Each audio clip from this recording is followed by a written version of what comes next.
নমস্কার। আজ আমি আপনাদের কাছে বিশ্ব রাশি মানুষদের 2026 সালের এপ্রিল মাস কেমন কাটবে এই নিয়ে আলোচনা করব। বিশ্ব রাশির অধিপতি গ্রহ শুক্র গ্রহ, তাই বিশেষ মানুষরা অত্যন্ত শৌখিনতা প্রিয় হয়ে থাকেন। এরা স্বাস্থ্যে ভালোবাসেন বা সেজে গুজে থাকা বা একটা স্টেটাস মেনটেন করার মেন্টালিটি দেখতে পাওয়া যায়। এরা খেতে ভালোবাসে, অপরকে খাওয়াতে ভালোবাসে। শিল্প কর্মের দিকে এদের ঝোঁক দেখতে পাওয়া যায়। যে কোনো আর্টিস্ট লাইনের সঙ্গে যুক্ত থাকলে এরা জীবনে উন্নতি করতে পারে। শিল্পের প্রতি একটা ঝোঁক ছোটবেলা থেকে দেখতে পাওয়া যায় এবং এরা অত্যন্ত ক্রিয়েটিভ মাইন্ডেড হয়ে থাকেন বিশ্বাসী মানুষেরা। আজকে সেই বিশ্বাসী মানুষদের 2026 সালে এপ্রিল মাস কেমন কাটবে এই নিয়ে আলোচনা করব। তাই যারা বিশ্বাসী মানুষ রয়েছেন অনুষ্ঠানটি খুব মনোযোগ সহকারে শুনবেন। নমস্কার, আমি অ্যাস্ট্রোলজার প্রণবাচার্য। আপনারা দেখছেন অ্যাস্ট্রোলজার বেঙ্গলি। এই চ্যানেলে আপনি সবাইকে স্বাগত জানাই। আপনারা নতুন হয়ে থাকলে চ্যানেলটিকে সাবস্ক্রাইব করবেন, বেল চিহ্ন টিপবেন, অল নোটিফিকেশনে ক্লিক করে দেবেন। এর ফলে প্রত্যেকটি ভিডিও আপলোড করা মাত্রই আপনারা সবার আগে নোটিফিকেশনটি পেয়ে যাবেন। এছাড়া আপনারা যদি আমাকে জন্মোৎসব বের করে চান তাহলে মোবাইল নাম্বার তো রয়েছেই, এই মোবাইল নাম্বারে যোগাযোগ করবেন। শুরু করছি মূল আলোচনায়। বিশ্ব রাশি অধিপতি গ্রহ শুক্র গ্রহ, তিনি অবস্থান করছেন রাশি সাপেক্ষে দ্বাদশ ভাবে, এবং এই শুক্র গ্রহ আপনাদের আবার ষষ্ঠ ভাবের অধিপতিও। এই শুক্র গ্রহ আবার আগামী 19শে এপ্রিলের পর থেকে তিনি রাশিতেও অবস্থান করবেন। এই দুটোর যে গোচর, দ্বাদশ ভাব এবং একাদশ লগ্নের গোচর অত্যন্ত শুভ। আর দ্বাদশ ভাবে একমাত্র শুক্র গ্রহই শুভ ফলাফল দিয়ে থাকে। তবে যেহেতু দ্বাদশ ভাব, সেহেতু আপনাদের মধ্যে এই সময় কনফিডেন্স লেভেল একটু কমে যাবে, আত্মবিশ্বাসের ঘাটতি দেখা দেবে। সাজগুজ বা কোনো শৌখিন দ্রব্যাদি ক্রয় করে সেখান থেকে ব্যয় বৃদ্ধি হওয়াকেও নির্দেশ করছে। তবে 19শে এপ্রিলের পর থেকে আপনাদের আয় ইনকাম বাড়বে, শরীরের মধ্যে একটা স্টেবিলিটি ভাব, মানসিক স্টেবিলিটি, শারীরিক স্টেবিলিটি একটা বৃদ্ধি পাবে, আর্থিক ইনকাম হবে, মনের মধ্যে একটা জোর পাবেন 19শে এপ্রিলের পর থেকে। এবং আপনাদের আটকে থাকা কাজগুলোও কিন্তু উদ্ধার হবে। শত্রু নাশ হবে, যে কোনো প্রতিযোগিতামূলক পরীক্ষায় আপনাকে জয়লাভে সাহায্য করবে। দ্বিতীয় পতি এবং পঞ্চম ভাবের অধিপতি গ্রহ হচ্ছে বুধদেব। তিনি অবস্থান করছেন রাশি সাপেক্ষে দশম ভাবে এবং আগামী 11ই এপ্রিলের পর থেকে তিনি অবস্থান করবেন একাদশ ভাবে। এই বুধ গ্রহ দ্বিতীয় পতি পঞ্চম পতি হয়ে দশম এবং একাদশ ভাবে গোচর অত্যন্ত শুভ এটি আপনাদের জন্য। এর ফলে আয় ইনকাম বৃদ্ধি পাবে, আকস্মিক অর্থপ্রাপ্তি হওয়া, যারা কথা বেচে খান, এক কথায় বলতে গেলে দালালি করেন, যারা সেলস মার্কেটে কাজকর্ম করেন, তাদের জন্য সময়টা ভালো। আপনার সুপ্ত প্রতিভা বিকাশ ঘটবে কর্মের মাধ্যমে, বা কর্মপ্রাপ্তিরও যোগও দেখতে পাচ্ছি বর্তমান সময়। আয় ইনকাম সাফল্য লাভে সাহায্য করবে।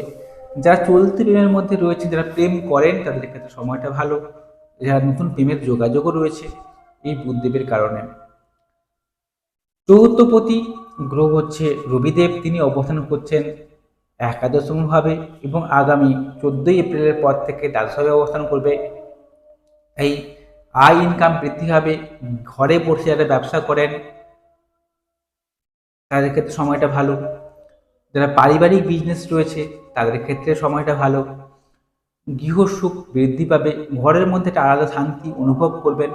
তবে আগামী 14ই এপ্রিলের পর থেকে এই রবিদেব অবস্থান করবে দ্বাদশভাবে। তারপর থেকে কিন্তু গৃহসুখের একটা হানি, বা ঘরের মধ্যে থাকতে ইচ্ছে হবে না, বা ঘরের মধ্যে একটা পারিবারিক কলহ, বা ঘরের সদস্যদের সঙ্গে মনোমালিন্য, এটাও কিন্তু দেখতে পাওয়া যাবে 14ই এপ্রিলের পর থেকে। ঘর থেকে দূরে যারা থাকেন কর্মসূত্রে বা পড়াশোনার উদ্দেশ্যে বা শিক্ষার জন্য, তাদের ক্ষেত্রে কিন্তু 14 এপ্রিলের পর থেকে সময়টা কিন্তু ভালো। 14 এপ্রিলের পর থেকে কিন্তু যারা ঘরে থেকে যারা পড়াশোনা করেন তাদের কিন্তু পড়াশোনায় মনোযোগ নষ্ট হবে, বা ছাত্রছাত্রীদের কিন্তু বিদ্যাশিক্ষা ভালো হবে না। তবে 14 এপ্রিলের আগের সময়টা কিন্তু ভালো। আপনাদের সপ্তমপতি এবং দ্বাদশ ভাবের অধিপতি গ্রহ হচ্ছে মঙ্গল গ্রহ। তিনি অবস্থান করছেন রাশি সাপেক্ষে একাদশম ভাবে। মঙ্গল গ্রহ একাদশভাবে অবস্থান অত্যন্ত শুভ। এর ফলে আপনাদের দাম্পত্য সুখ বৃদ্ধি হবে, স্বামী স্ত্রীর মধ্যে সুসম্পর্ক বৃদ্ধি হবে। যারা ব্যবসা করেন ব্যবসায় উন্নতি হবে, ব্যবসায় পাবলিক ডিলিংস খুব ভালো করতে পারবেন। যারা যে জায়গায় ব্যবসায় বেশি পরিমাণে টাকা ইনভেস্ট করতে হয় সেখানে আপনার উন্নতি হবে। তাই টাকা যদি ইনভেস্ট করতে চান তাহলে এই সময়টাকে কাজে লাগাবেন, এপ্রিল মাসটাকে। সেই সঙ্গে স্বামী স্ত্রীর মধ্যে সুসম্পর্ক বৃদ্ধি হবে, নতুন বিবাহের যোগাযোগ রয়েছে, যারা বিবাহ করতে ইচ্ছুক রয়েছেন তাদের বিবাহের যোগাযোগ আসবে, বিয়ে হয়ে যাবে অনেক বৃষ রাশি মানুষদের বর্তমান সময় এপ্রিল মাসে দেখতে পাওয়া যাচ্ছে। সেই সঙ্গে কিন্তু ব্যয়ও বাড়াবে, কারণ দ্বাদশভাবে একাদশভাবে একাদশভাবে গেছে মানে ব্যয়কেও বৃদ্ধি করছে। তবে ব্যয় না করলে আপনার কিন্তু ব্যবসায়ও কোনো উন্নতি হবে না, বা ব্যবসার ক্ষেত্রে হোক বা যে কোনো কর্মসূত্রে হোক আপনার কিন্তু ব্যয় কিন্তু বাড়িয়ে দিচ্ছে একভাবে মঙ্গল গ্রহ থাকার জন্য, এটাও কিন্তু মাথায় রাখতে হবে। অষ্টম ভাবের অধিপতি এবং একাদশম ভাবের অধিপতি গ্রহ বৃহস্পতি গ্রহ তিনি অবস্থান করছেন সেকেন্ড হাউসে, অর্থাৎ একটা অর্থ বৃদ্ধি হওয়া, আকস্মিক অর্থপ্রাপ্তি হওয়া, জ্ঞানের মাধ্যমে বা যারা শিক্ষকতা করেন, টিউশনি পড়ান বা যারা অ্যাডভাইসমূলক কাজের সঙ্গে যুক্ত রয়েছেন, অথচ জ্ঞান বিক্রি করে যারা ইনকাম করেন তাদের মাধ্যমে আমরা জ্ঞানের মাধ্যমে অর্থ ইনকাম করতে পারবেন। কাউকে টাকা ধার দিয়ে রেখেছেন টাকাগুলো প্রাপ্তি হবে এমনটাও নির্দেশ করছে। সন্তান প্রাপ্তি হওয়ার জন্য সময়টাও খুব ভালো, এটাও বলা যাচ্ছে। সেই সঙ্গে কোনো মামলা মোকদ্দমায় জড়িয়ে থাকলে সেই মামলা মোকদ্দমা থেকে জয়লাভকেও নির্দেশ করছে। আইনি ঝামেলা থেকে বেরিয়ে আসতে পারবেন এমনটাও নির্দেশ করছে বৃহস্পতি গ্রহের কারণে। সেই সঙ্গে আপনাদের চতুর্থভাবে অবস্থান করছে কেতুর মধ্যে একটি গ্রহ, এর ফলে কিন্তু কোনো চতুষ্পদ প্রাণী, কুকুর হোক বিড়াল হোক এদের আক্রান্ত হতে পারেন, বা কোনো বিষাক্ত পোকামাকড় দ্বারা আপনি আক্রান্ত হতে পারেন, এরাও কিন্তু ভয়ও দেখতে পাচ্ছি বর্তমান সময়। সেই সঙ্গে আপনার মা বারে বারে অসুস্থ হয়ে যাচ্ছে, মাকে নিয়ে হাসপাতালে দৌড়াতে হচ্ছে, মাকে নিয়ে বেশি সমস্যা আপনি ভুগছেন, বা মায়ের সঙ্গে আপনার বন্ডিং প্রবলেম দেখা দিচ্ছে, এটাও কিন্তু ঘটছে চৌথভাবে কেউ থাকার জন্য। বাস্তু ওরিয়েন্টেড একটা সমস্যা অনেক বিশ্বাসী মানুষদের মধ্যে এখন কিছু চলছে, এমনকি এমনকি বাড়ির পাশাপাশি যে প্রতিবেশী যারা থাকে তাদেরকে নিয়েও একটা সমস্যা ঝঞ্ঝাট বর্তমান সময় কিন্তু বিশ্বাসী মানুষদের খুব দেখতে পাওয়া যাচ্ছে। আপনাদের দশম ভাবের অধিপতি এবং নবম ভাবের অধিপতি গ্রহ হচ্ছে শনি গ্রহ, যে শনি গ্রহ হচ্ছে বিশ্বরাশির জন্য রাজ্যকারী গ্রহ, তিনি অবস্থান করছেন একাদশভাবে। অতএব এই সময় যারা গাড়ি ব্যবসা করেন তাদের ক্ষেত্রে সময়টা ভালো। দু চাকার গাড়ি নয়, 4 চাকার গাড়ি, 10 চাকার লরি যেটা নিয়ে ব্যবসা করছেন, গাড়ি ব্যবসার জন্য সময়টা ভালো। যারা লৌহ যেরকম দ্রব্যের নিয়ে ব্যবসা করেন তাদের ক্ষেত্রে সময়টা ভালো। যারা পেট্রোল ডিজেলের ব্যবসা করেন তাদের ক্ষেত্রে সময়টা ভালো। যারা হচ্ছে হার্ডওয়ার্সের ব্যবসা করেন তাদের ক্ষেত্রে সময়টা ভালো, এটাও খুব নির্দেশ করছে। দশমভাবে রয়েছে 10th হাউসে রয়েছে রাহু।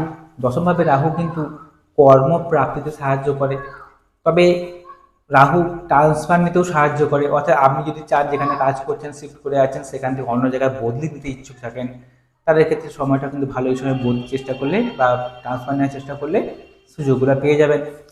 এছাড়া যারা ঘুরে ঘুরে ব্যবসা করেন বা বদলির চাকরি যাদের রয়েছে তারা কিন্তু এই সময় বদলির সুযোগগুলো পেয়ে যাবেন। দশমভাবে রাহু কিন্তু কর্ম পরিবর্তনও করিয়ে দেয়, তাই কর্ম পরিবর্তনে যদি ইচ্ছা থাকে তাহলে এই সময়টা কিন্তু কর্ম পরিবর্তনের সময়টা ভালো সময়। সেই সঙ্গে দশমভাবে রাহু কর্মক্ষেত্রে বসের সঙ্গে মনোমালিন্য, বসের সঙ্গে ঝঞ্ঝাট এমনটাও কিন্তু দিয়ে থাকে।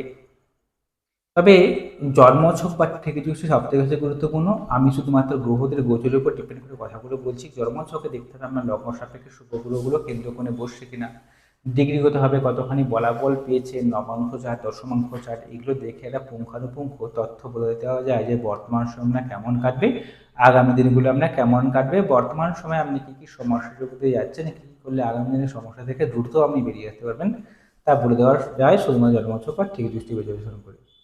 তাই অতি অবশ্যই আপনারা আমাদের জন্মছক বা ঠিক দৃষ্টিকে বিচার বিশ্লেষণ করাবেন। আপনারা যদি আমাকে জন্মছক বিচার করেছেন তাহলে মোবাইল নাম্বার তোমার রয়েছে, এই মোবাইল নাম্বারে যোগাযোগ করবেন। যদি অনুষ্ঠানটি ভালো লেগে থাকে চ্যানেলটিকে সাবস্ক্রাইব করবেন। নমস্কার, সবাই ভালো থাকুন, সুস্থ থাকুন।